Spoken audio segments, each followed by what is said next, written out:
The murder of Juan Lopez, a prominent Honduran activist, may be the canary in the coal mine, signaling another wave of refugees heading to the U.S. southern border.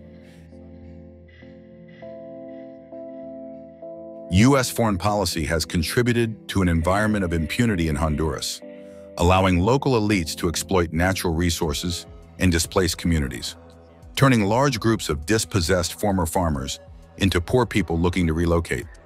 This dynamic has fueled several migration waves. Despite the strain on U.S. communities, efforts to address root causes remain minimal. Immigration ranked as a top concern in a recent Gallup poll, especially for Republicans.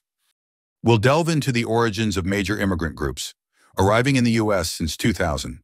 Among the fastest-growing groups, Honduran migration rose sharply between 2012 and 2019, with border apprehensions of family units growing from 513 to 188,368.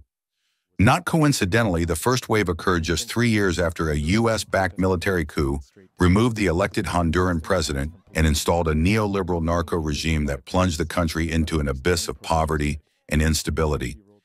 Hondurans now form the third-largest Central American immigrant group in the U.S., concentrated in Texas, Florida, and California. Gang violence has often been cited as the primary cause, yet many Hondurans left due to corporate-driven land grabs and the killings of their leaders. Over 150 environmental activists were murdered between 2010 and 2020, and in 2022 alone, more than 30 human rights defenders were killed. While the overwhelming majority of these crimes remain unsolved, some high-profile cases have brought the culprits to justice. Former Honduran Army officer Roberto David Castillo was convicted for orchestrating the 2016 murder of renowned environmentalist Berta Cáceres, who opposed the Agua Zarca Dam. In September 14, 2024, activist Juan Lopez was murdered following years of opposition to mining operations by Inversiones Los Pinares. Suspicion immediately fell on the mining company. Back in 2021, journalists Jennifer Avila and Danielle Mackey reported that Inversiones Los Pinares had a deal with the American steel giant Nucor to supply raw materials through its subsidiaries. Nucor claims to have distanced itself from the project following the high-profile murders of Berta Cáceres and other activists. Despite the alleged failed deal with Nucor, Los Pinares continued pursuing the project. It seems corporate tactics have shifted. Instead of running operations directly in developing countries, multinational corporations now often rely on subsidiaries to handle the dirty work. Lopez had previously received death threats and was part of a group defending displaced farmers. Inversiones Los Pinares, now a prime suspect in his murder, had faced years of opposition from activists. Following a violent eviction of the Guapinol camp, the company filed lawsuits against 32 activists, some of whom were unlawfully detained for over 3 years. Two of those activists, Roberto Argueta Tejada, murdered in August 2019, and Arnold Morazan Erazo, murdered in October 2020, were also targeted. Lopez is now the third activist involved in the lawsuit to be killed. To understand more about the situation, the Grayzone's Oscar Leon spoke with Cristhian Villanueva, an activist now living in exile in the U.S. Villanueva described how his land was seized and redistributed for development projects favoring foreign capital groups. These projects, driven by libertarian-leaning investors and dominated by large real estate and mining companies, will reportedly generate little in taxes for the Honduran government or its people. Cristhian, welcome. Thanks for being with us. Please tell us a little more about the conflict in the Bajo Aguán and the murder of activist Juan Lopez, who was your friend. Muchas gracias por este espacio, la verdad. Well, thank you very much for this space. The context is actually quite straightforward. This situation has been ongoing since 2013, similar to what happened in Bajo Aguán, but affecting the entire national territory. The issue at hand is mining exploitation and the exploitation of natural resources, backed by the framework of DC-2, a law passed in a Congress that was completely illegitimate. This law provided a direct pathway for consortia with foreign capital to make investments in my country. Since then, not only Juan, but many organized sectors have raised their voices in protest, as this law marked a drastic change, nullifying even lands that ancestrally belonged to Hondurans. This legal framework established the Special Economic Development Zones, known as ZEDE, which stripped communities of their territories and, in some cases, displaced them from their own lands. In the case of our comrade Juan, he was in an area we call Bajo Aguan, located in the department of Colón, which consists of 10 municipalities. The communities there were organized. Juan assumed a leadership role, defending the territory, dignity, human rights, and the environment through the principles enshrined in the Constitution of the Republic and international human rights standards. When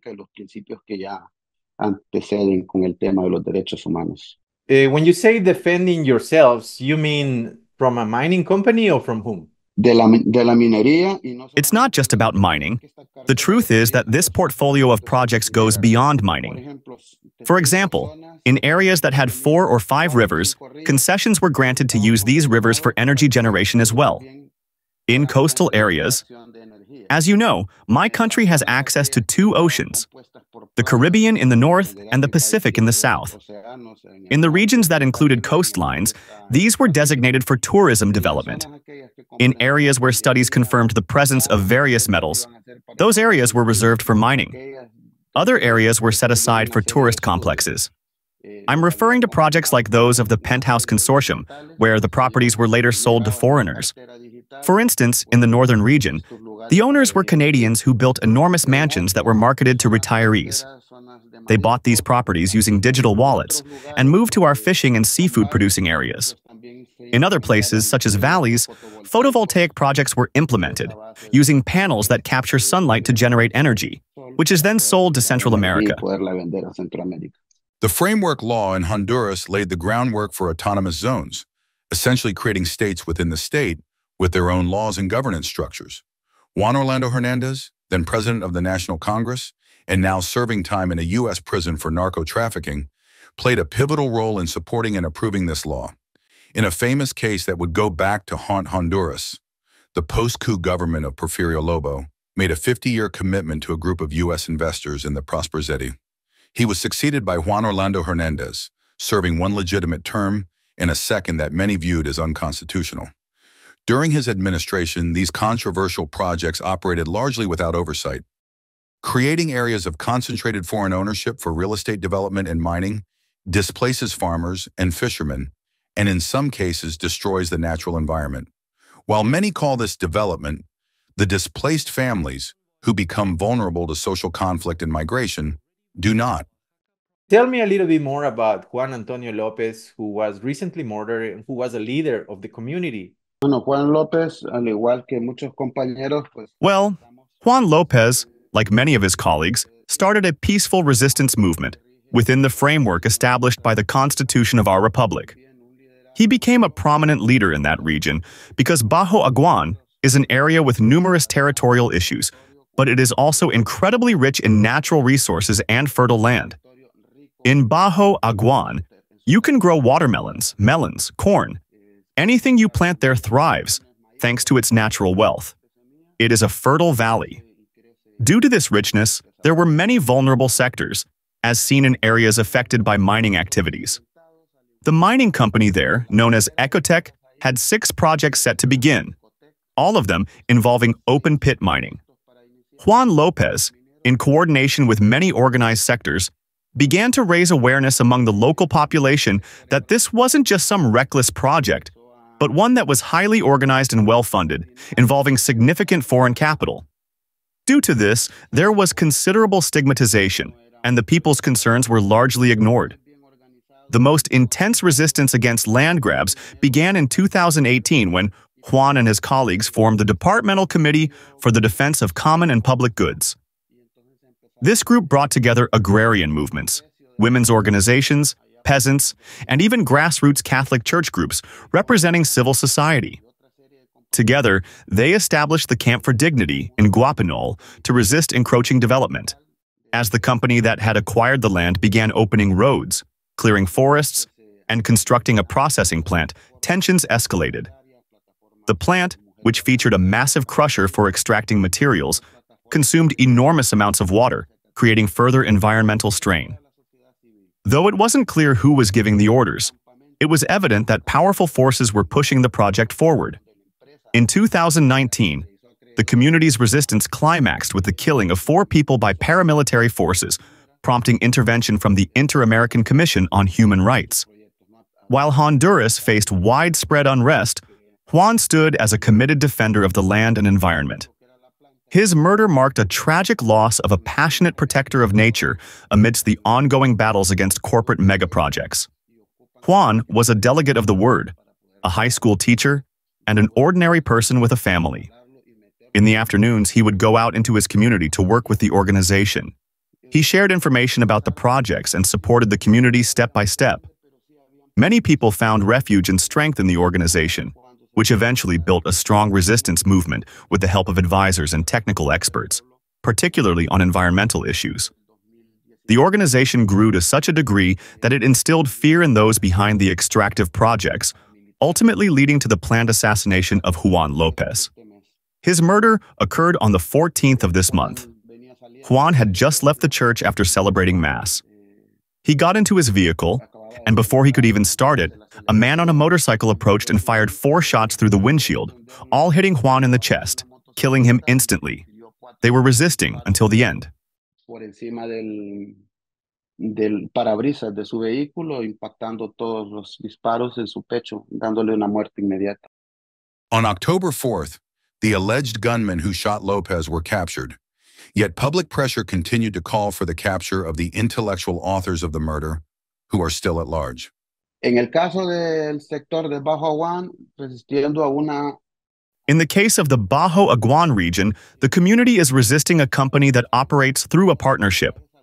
However, many details about these partnerships remain unclear, as they are largely anonymous. What we do know so far is that the company is called Ecotec. The businessman behind this company is Leonel Perez, a powerful figure with multiple projects, not only in Honduras, but also throughout Central America. In Bajo Aguán, this company has a portfolio of 6 mining projects and holds concessions over 3 rivers, which flow through a large city called Tocoa, in the department of Colón, the area where Comrade Juan Lopez, alongside the committee, was leading the defense. We have to remember that the Honduran people, especially those in the Bajo Aguán region, were not opposed to development. The issue was that the development was aimed at benefiting a specific group of investors. Juan Lopez was a major obstacle to the implementation of this project, so they saw ending his life as the only way to suppress the resistance that had emerged. The company held rigged or illegal permits, and Juan was making too much noise, even at the international level, by exposing numerous human rights violations and murders that had previously occurred at the hands of a company that few knew about or were aware of. You see, everyone in the area understands that when economic empires assassinate leaders, one of their primary objectives is to instill fear and silence the people. Everyone knew this, yet the resistance continued. In Juan's case, we were all aware of the high risks involved. Even Juan himself had received numerous death threats, but he continued to apply pressure on the Honduran state to dissolve the ZEDE system through constitutional means. The 2009 U.S.-backed coup in Honduras that ousted President Manuel Zelaya marked a turning point in the country's political history.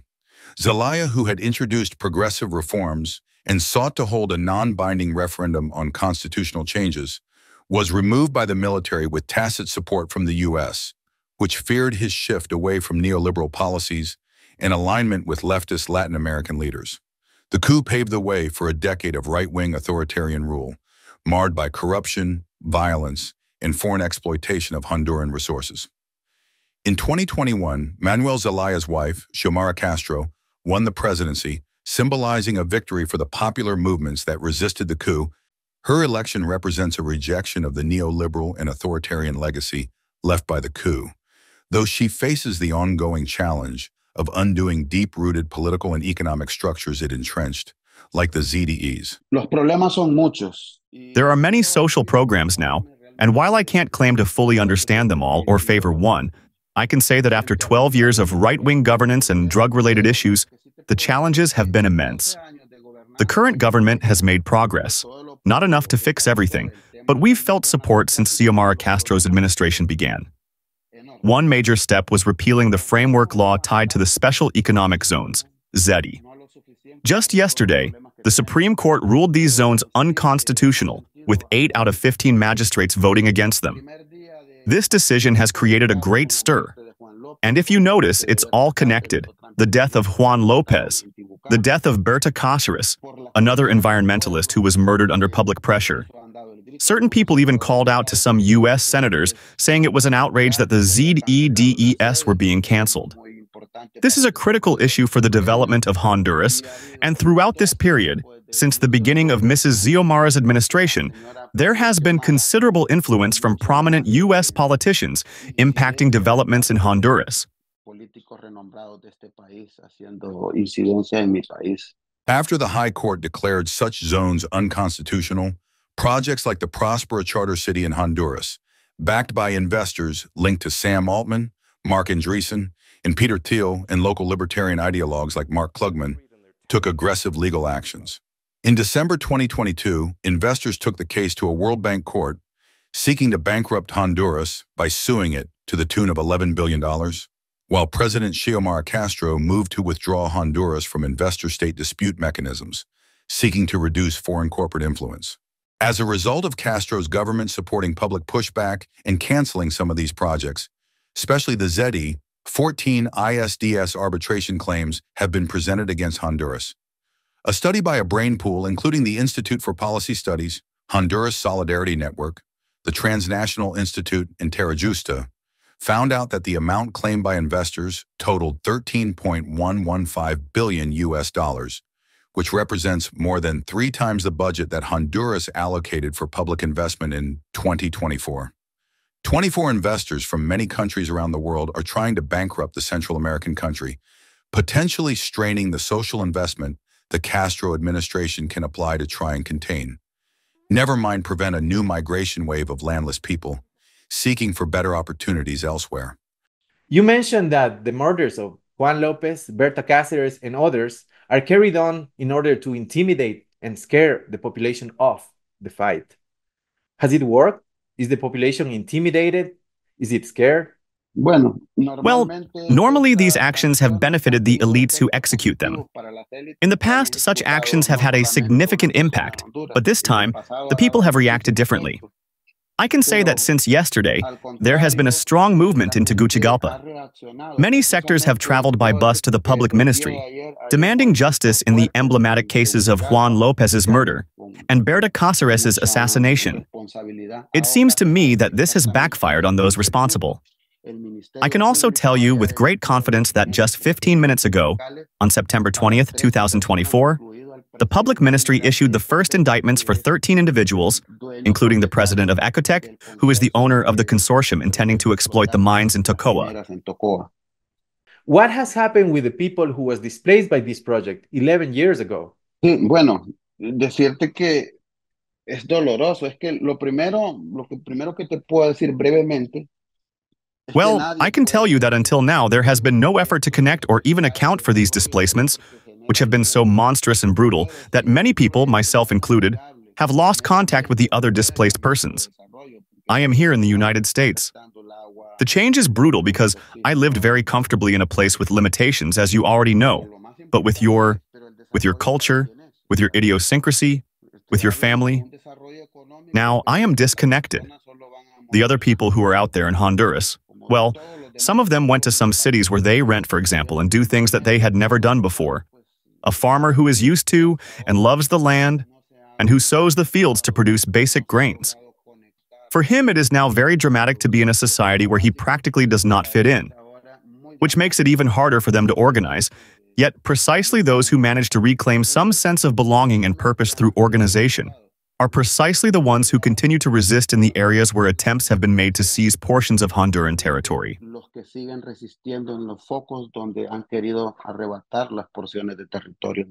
In recent years, libertarian capitalist investors have gained significant influence in right-wing governments across Central and South America, exploiting deregulation and privatization to advance their market-driven agendas. These investors, often backed by foreign capital, have supported policies that prioritize corporate profits over public welfare, particularly in sectors like mining, energy, and large-scale agriculture. In countries like Honduras, Ecuador, and Brazil, They have pushed for the creation of autonomous zones or charter cities, which operate with minimal to no government oversight. These enclaves often benefit from tax exemptions and face little to no regulation on capital flows, while workers within these zones experience limited labor protections. Critics, including the United Nations, have raised concerns that workers' constitutional and human rights are being undermined in these areas, where corporate interests take precedence over social and environmental justice. This has often come at the expense of local communities who face displacement and environmental degradation, as well as diminished labor rights and protections. Public resources and land are increasingly privatized, fueling social unrest and deepening inequality across the region, which is the real cause of immigration in the entire continent. Do you think this phenomenon has caused a lot of refugees that will try to migrate to the United States? That's exactly what migration is, but it's also a paradox. Look, the United States is largely to blame for these situations because they manipulate things from the background. Take, for example, the ZEDE. A lot of investment there comes from North American capital. We know that even in Palmarola, which is a military base in my country, there is a significant presence of U.S. influence when it comes to military matters. The military, for example, does not adhere to the guidelines of our Constituent Assembly or the Constitution of my country. Instead, they follow a script from North America. The poverty created in my country drives people to migrate north. So, that exodus leads them to the United States. Ironically, there will never be real development or dignity in my country as long as the people are not allowed to be truly independent.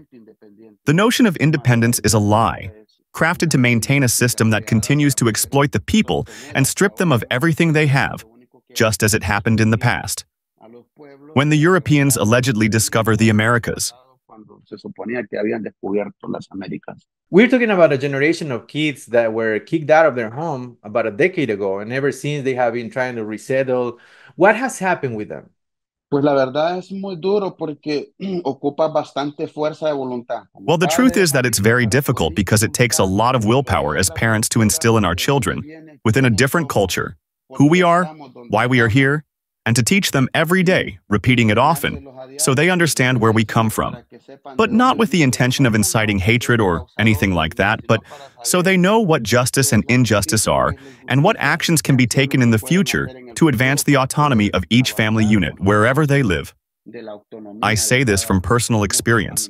It has been very hard and traumatic for us. They strip you of your roots. You leave your country and find yourself somewhere else. And this is the experience for those of us who were fortunate. Others have gone missing, and some are simply forgotten.